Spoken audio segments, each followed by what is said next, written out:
What's up guys, welcome back to another video on what if Deku was transported to Danmachi part 3. We're starting off again. So, I want to state, before we jump into this what if, because I'm going to go ahead and shout out the people that have recently joined. Kind of like my favorite thing to start doing now, not going to lie. We had What If Deku, Cyan Falls, and EAG joined the Discord recently. So shout out to all of them. And there's one more personnel that I have to shout out, but I have to go over to a different application because he's one we missed. And once again, if we missed you and we haven't shout you out yet, I want you all to go into the comment section and type your name saying that we missed you. So, thank you, Ambush, for telling us that we missed you. And there you go, there's your shout out. Now, I have been getting comments on my videos asking, what's the ship? What's the ship? What's the ship? So, for people that want to know what's the ship, here you go. You guys ready for it? This is very important, so you better listen. You guys get to decide. Whoa, I know I upsetted everyone in the comment section because they're all like, oh my god, you tricked us. No, what I'm meaning is, go down into the comment section. You guys want a ship, then I need to know who you want to be the ship. So, I'll count up all the comments, I'll see what everyone chose. For example, personally, my favorite girl in the show is Eyes, so that's one vote for Eyes. So whoever you want to be the ship, you gotta put in the comment section down below.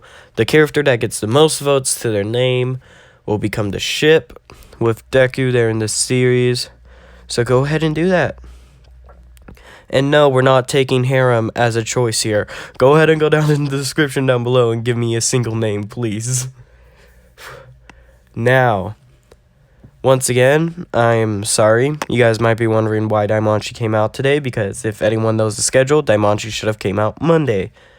See, an issue happened with my thumbnail making software, which caused it to, well, not work as much as I would have liked it to.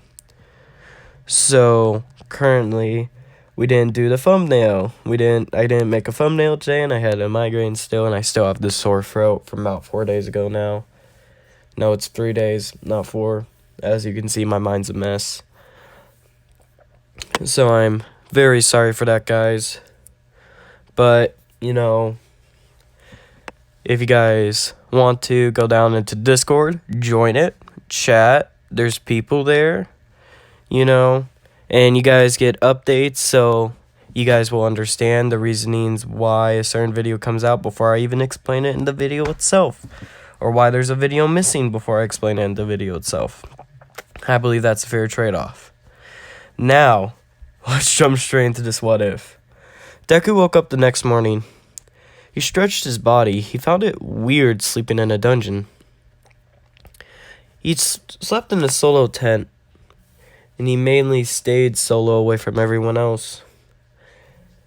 Captain Finn understood that Loki had permitted him to stay kind of solo, but knew that it could jeopardize the dungeon stuff that would happen later on. Eventually, Deku decided to go take a bath at the lake. Deku was chilling in the lake. It was a pretty decently sized lake, so he didn't find any issues. The water was slightly cold, but nothing that Deku couldn't get over. He didn't bring any soap, and he realized that was kind of an issue if he wanted to wash himself. So Deku just soaked in the water instead. He had a rag, most people would call it, with him to keep him, well, you know, dry during the situation that he was in. My bad, guys. So, Deku was chilling in the lake. Eventually, Deku heard the noises of some personnel. Deku looked to see a group of females that Deku recognized to be the head party. Deku had made it kind of blatantly obvious that he was in the water. He also had his stuff laying on a trunk next to the lake. So literally, anyone could see it if they looked for it. Apparently, the girls in the head party went blind, all except for one, who mischievously noticed it from the start, this being the smaller of the two twins that Deku had met yesterday. Izuku started to swim upstream. But of course, swimming upstream in a small river at the end of the lake isn't really the best option. Some girls saw Izuku swimming away.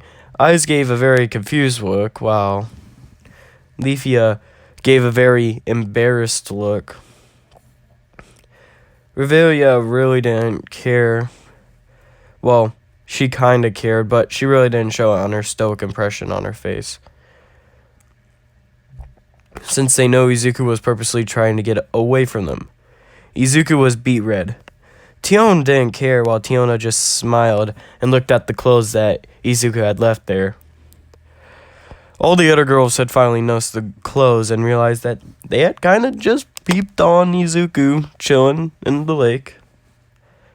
Most of them realizing that they had slightly messed up, knowing that Izuku really didn't know where anyone bathed during these expeditions, understood that that was an issue that they should probably fix later. About 30 minutes later, Izuku was out of the water and in the forest. He was slightly stalking the area. The smaller of the two Amazon twins finally got dragged away by the older one. Izuku sighed and waited about 5 minutes before heading back and picking up his clothes and putting them on. He then instantly went to where all the girls were and decided to apologize. The first one he was able to find were the two tanned Amazons.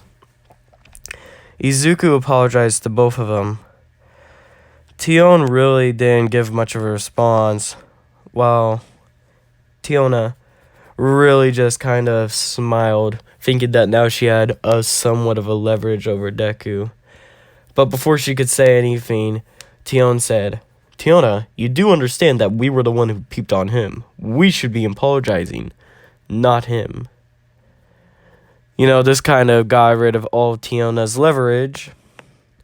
And Izuku said, No. I was the one who should have asked where I could bathe before bathing.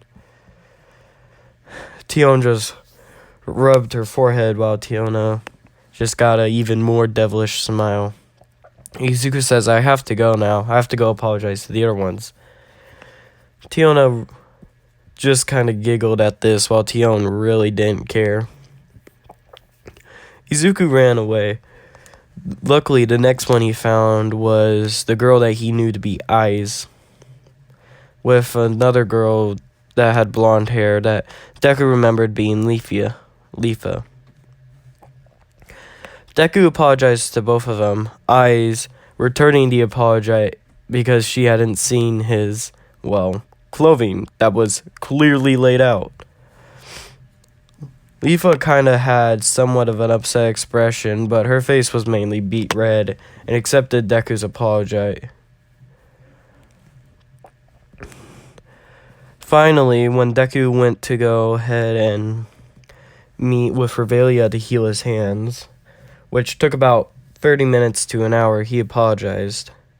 Revelia said, "Don't apologize. There's no reason to apologize." Understanding that this was an issue on both fronts kind of makes it easier for everyone else to cope with, and if you apologize, it shows weakness, showing that you either directly chose to go there or something else. Izuku was like, "Wow, talk about Psycho now saying my accidental fuck up. Thank you for that." Revelia said, "No issue." As Deku sighed, hoping that she would figure he was trying to be more sarcastic than truthful. Izuku then ended up talking with Revelia. Revelia asked him multiple questions, mainly about his innates. Izuku explained more about his innates. He explained that even though he has 7 innates, they're all kind of grouped under the first innate, which kind of intrigued Revelia. Deku explained that Well, he has an innate, which is black whips. And he has an innate called float. As he explained yesterday, black whip and float are both starkly different with each other. Black whip being more accustomed to, how do I put it, like a spider web or a ghostly apparition, than his other quirk, or innate, which appeared to be more akin to a physical apparition, which physically lessens the amount of weight he, weighs. Velia listened very intently on every word Deku gave, almost hanging off of it. She realized that Deku's innates were kind of unique. But then Deku fired a question of his own. He asked Revelia, "So Revelia, I heard you're a very well done magic user. I was wondering what magic is like. Where I come from, magic doesn't really exist, or at least the study of it doesn't exist. The idea of magic exists, but the understanding of, I guess you could say, the base philosophies of it doesn't exist. So, how does it exist here? What does it do?" And Rivera looked at Deku kind of confusingly, because almost every place used magic, at least to some sort of extent. Even if they didn't use it permanently, they had to have used it somewhat. It wouldn't make sense not to use it. Deku, understanding Revelia's confusion, said, don't worry about it, If it's too difficult for you to answer, then I won't bug you anymore, trying to pass it off as him seeming to be just slightly a little bit pushy. Velia says, "No, it's all good, I'll explain it. I was just kind of confused on where you came from, because magic is pretty common everywhere." Izuku tried to laugh it off as, like, "Oh, it's just the thing where I was, that's all, ha ha ha ha." Revelia explained that there's multiple different elemental energies, with the core 6 being water, fire, earth, air, with the extra 2 being the light element and the dark element. There are multiple other different elemental energies in the air, like ice or other things, and most races tend to be very akin to one or the other. For example, ice was very highly akin to the wind element. Her aerial skill is more or less magic assisted. Oh. So does that mean I have a chance to adapt magic? Well, isn't your black whip magic based? Deku thought about for a second, and he realized that his black whip could actually be related to some sort of magic parameter. Deku said, "I don't know. That's a fair question. Maybe it is related to magic. That would be kind of cool, not gonna lie. And if it is, that means I've been training my magic for a pretty decent amount of time, since I use it in most basic combat situations now." That's a very contemplating idea. Revelia looked confusingly at Deku. This entire time she had been healing Deku's left hand, and it was kind of awkward because in high elf society, almost any physical content was seen as a very intimate action. So even just healing his hand, even though she knows that Izuku doesn't see it as much, kind of threw Revelia off a little bit. Revelia eventually released his hand and said, "Okay, your left hand should be all healed." Deku looked at it and saw that the scars that were originally on his hand were gone. It looked like he had almost never used One for All on his hand, which kind of shocked him a lot, to be honest. Almost more than anything he's seen, it shocked him, just down to his very core. Izuku smiled at this, thinking that he would actually be able to maybe use One for All with his fists as well. He liked to shoot style, but he also kind of wanted to stay somewhat attached to All Might, especially seeing how Izuku didn't know when he was going to see All Might again. Suddenly, a light tear falls from his eye, spooking Revelia that was there. Izuku touched his eye and felt the tear, and then he apologized, saying, "Sorry, I was remembering something. Currently, I have no way to go back to my homeland, and it makes me kind of sad." "What do you mean you have no way to head back to your homeland?" Revelia asked in a concerned and confused tone. Izuku responded with saying, "Well, you see, my homeland is very far away. So far that I don't even know if I could ever reach there again. And just based knowing that kind of saddens me a lot. I think you would be able to understand.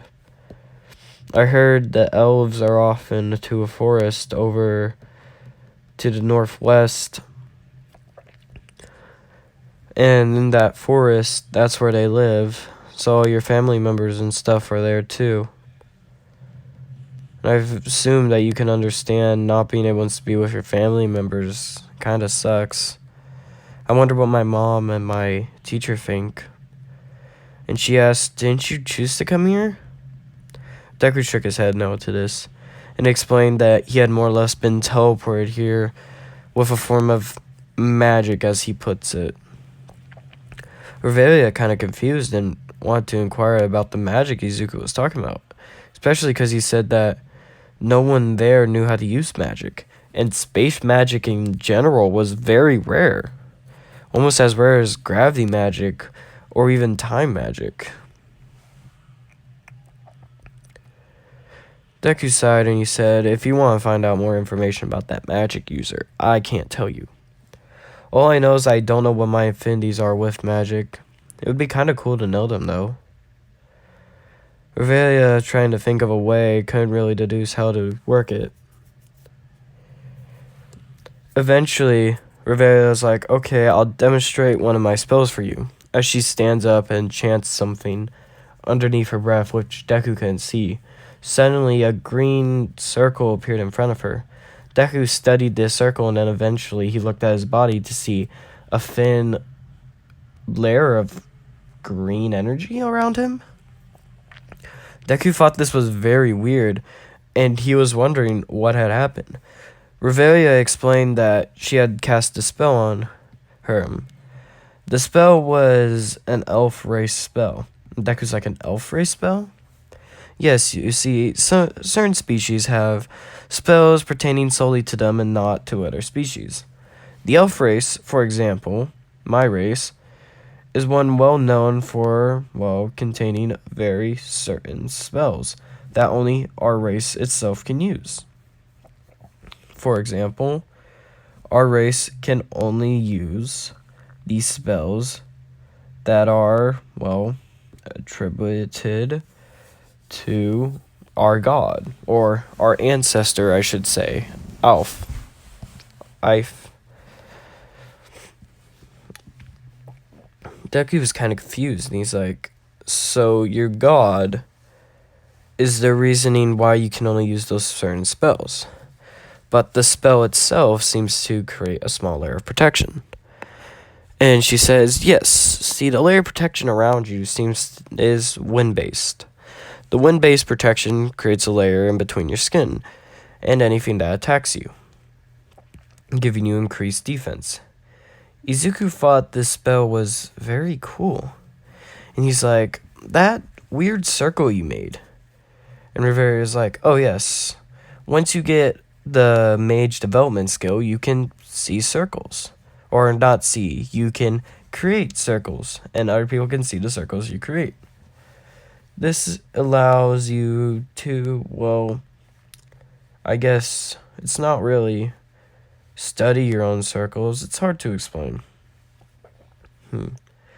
Deku sat in silence for a minute, and he's like, "So why is it species locked?" Which kind of confused, God, my bad, guys. Which kind of confused Revelia. Like, it's common knowledge it's species locked because it's species locked. But Izuku had just asked a question that almost no one had asked before. Why is it species locked? Revelia says, well, it's because of gods, you know? Not every god gives blessing to certain creatures. Huh. So, for example, there's energy in the air going off what you said. And this energy gets compiled into spells by using very certain words and phrases and key phrases. Yes. So, wouldn't that likewise mean that even if I'm not the same species, I should be able to chant the same phrase? Well, magic tends to be very unique to the user. Huh. Yes, magic seems to be unique per personnel. So then maybe the main reason why you can't use magic is because of that. So you're saying the main reason why I can't use magic is because magic itself is inherently unique to a certain species. No, you should be able to use human-based magic just fine. Izuku was starting to get slightly more confused. And he's like, okay, well, for example, you say that you can use your magic because you believed in your god, correct? Yes, the god itself is the reasoning why I was able to use my magic. It's more of like a key phrase, a trigger word.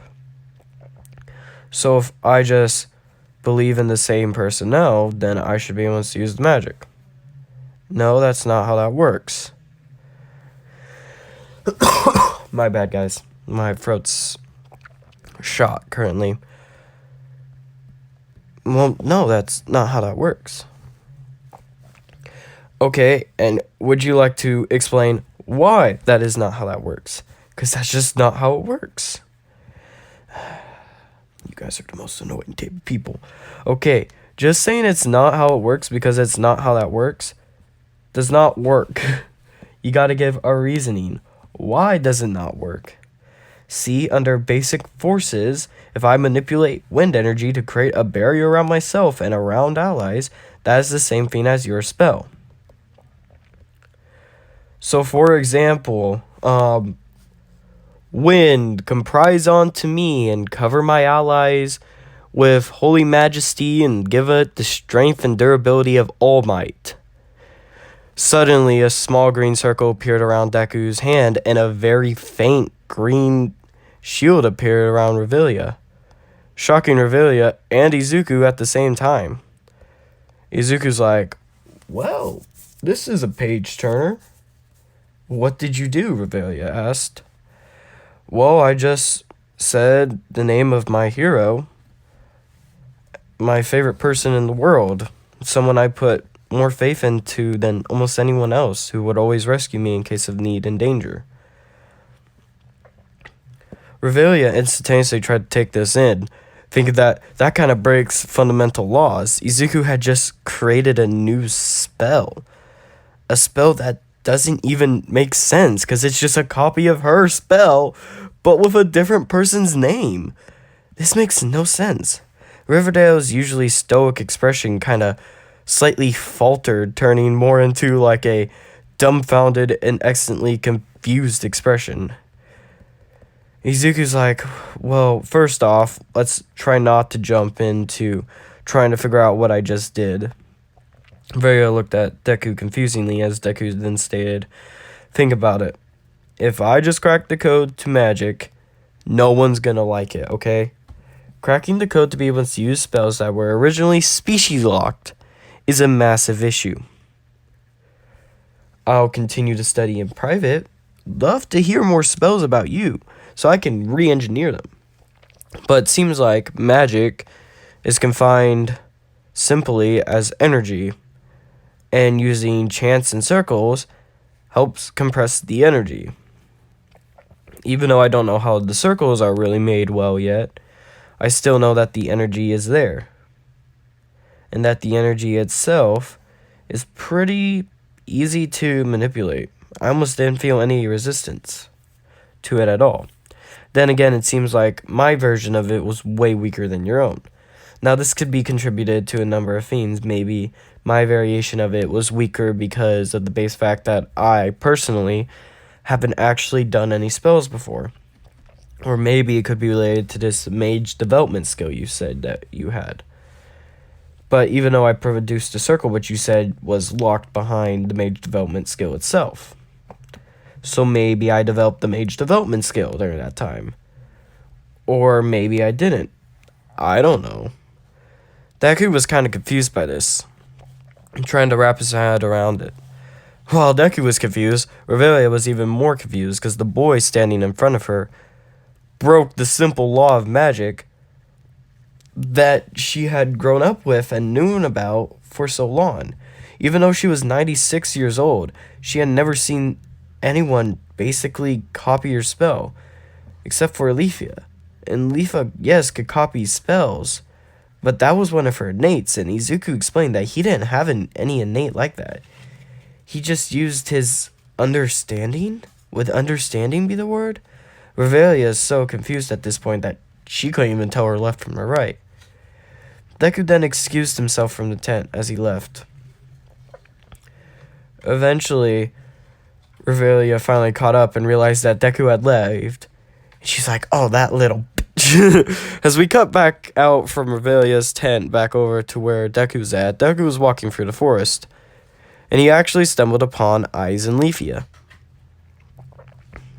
Deku started to talk with him, and Deku explained that he was talking with Revelia, realizing that 30 to an hour long talk turned out to be 2 to 3 hours long thanks to the whole entire magic discussion and argument, and then magic discovery, if you could call it a magical discovery that took in place. Deku sighed at the realization that he might have just broken the entire world with using physics, which Deku kind of thought was funny, almost like he was a character in an isekai. Well, currently he was a character in an isekai, Deku thought to himself. And Deku once again found this kind of hilarious about being a character inside an isekai. Next up, Deku was talking with Aiz. Aiz said that she wanted to battle him, and Deku's like, okay, but I can't go 100% full out. And Aiz said that she know that Izuku couldn't go 100% full out. And then Izuku's like, but isn't that the entire reason why you want to fight? To go against me at 100%? And Aiz tilted her head sideways, saying, no, that isn't the reason why I want to fight. I want to fight you because I have interest in you. And Deku's like kind of caught off guard, but then Aiz quickly came towards him. Luckily, Deku was able to dodge her attack, which kind of surprised Aiz. Deku is at full cowling, about 5% currently, and he would slowly push it up in case if he need to. Aiz came at him again. Deku was able to dodge pretty easily. Aiz almost stabbed him with her rapier. Even though the sheath was on, that single blunt hit would still hurt him a lot and probably make him cough up blood. Deku dodged it again, this time using Black Whip to grab around the rapier handle, yoinking at it using 20% of his One For All to yoink the rapier away and put it into his hand. And then taking the rapier, he tossed it out super far out to the side of the battlefield, disarming Aiz. And Izuku's like, okay, now it's time to fight. Now getting rid of Aiz's main weapon, Aiz looked at left and right. She eventually picked up a stick and pointed towards Izuku again. Izuku's like, again? Can she not fight without a sword? I said, almost like reading his thoughts, said, I can fight without a sword. It's just that I like it better to fight with a sword. Izuku sighed at this and decided to go at Aiz. Aiz quickly blocked his attack and then kicked him into the gut, sending him flying backwards. This kind of shocked Deku. Even though he was rocking currently 10%, he had still underestimated Aiz. Deku eventually came back at her, this time with 15%.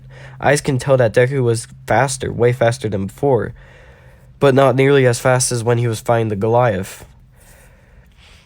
Deku and Aiz slowly started to fight. Aiz's aerial started to act up, but she kept back the Gale Force body shielding that she would also gain from the skill itself. This way she knew if she activated the Gale Force body shielding that she would probably rip apart Deku pretty viciously, if she might add. Deku started to fight as he started to block every single attack she would give with the stick, and then eventually broke the stick in half by punching it. But Eyes retaliated with kicking him in the back of his head, which caused Deku to fall flat on his face and flip over. This annoyed Deku slightly as he got back up and dusted himself off. He's like, okay, fine then, I'll go 20% now. Izuku going 20% started to match Eyes blow for blow. She had kind of gotten rid of her weapon of the stick that was now shorter than her fist thanks to Deku's earlier attack on it. She started to physically fight him. Every punch and kick were almost even, but Eyes was starting to gain the advantage. Using more and more of her skill, her strength eventually increased more and more. This kind of surprised Izuku as he started to have to slowly increase one for all. Deku knew his cap was 35%, but he was nearing 33, and Eyes was still matching him, almost blow for blow. Deku pushed it up to 34, and Eyes pushed her aerial skill even higher to match his skill once again. Deku was slowly starting to get pushed back.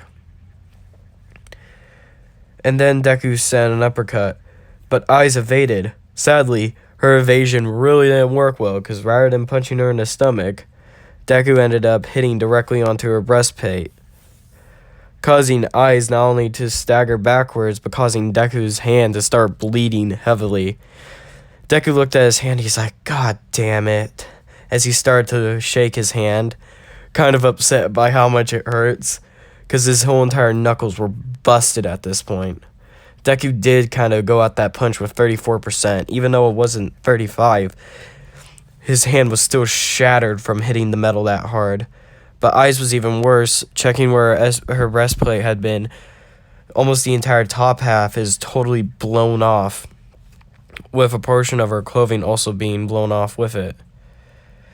Izuku sighed at this and began to start fighting Az again. He rushed at Az, mainly relying on shoot style now. He slowly led the battle into the woods from the start of the match, and now that they were deeply in it, he could use shoot style. Deku kind of looked at his left hand while jumping from tree to tree, trying to make Eyes play catch up, thinking that how Revelia is going to probably scold him tomorrow when he enters, or probably later today, especially after the whole entire discussion about magic itself that had happened. Izuku sighed at this and turned around to see Eyes. As Deku started to fall after being caught off guard, Eyes also started to fall. Deku saw this, knowing that he would reach the ground first, quickly spun around to land on his feet. After landing on his feet, he used 35% to quickly look up and kick Eyes in the gut, sending Eyes flying up out of the forest, a stupidly high amount. She slowly started to fall, and Deku realized that he maybe accidentally kicked her in the gut too hard. She doesn't look like she's unconscious, but she looks like she can barely move her body. Izuku, even with his injured hand, quickly jumped up to grab her. Eyes looked at Izuku with a pleasant expression on her face, which Izuku found kind of weird. Eyes knew that she really didn't go full out, but Izuku had been able to beat her at this phase, and he was only a level 1. Eyes couldn't wait to see what Izuku would be at a higher level. Then she kind of noticed that she was being princess carried and was kind of slightly flustered. Not too much, but a slight blush appeared on her face. Izuku quickly helped Eyes stand back up, even though her legs gave out a couple of times. Izuku realized just how big of a number he did, because Eyes wore almost no armor, and then again basically had almost no defense except for her basic parameters. Getting kicked in the stomach by Izuku was kind of a lot of damage. The spot where he kicked didn't seem too bad after Izuku looked at it, making sure Eyes wasn't too badly injured. He didn't know too much in the medical field, but he did study it slightly, knowing that it could be useful in case of any rescue emergencies. Noticing Deku kind of look at her stomach with a questioning look, kind of made eyes kind of look at Izuku curiously, wondering why Izuku was staring at her so feverishly.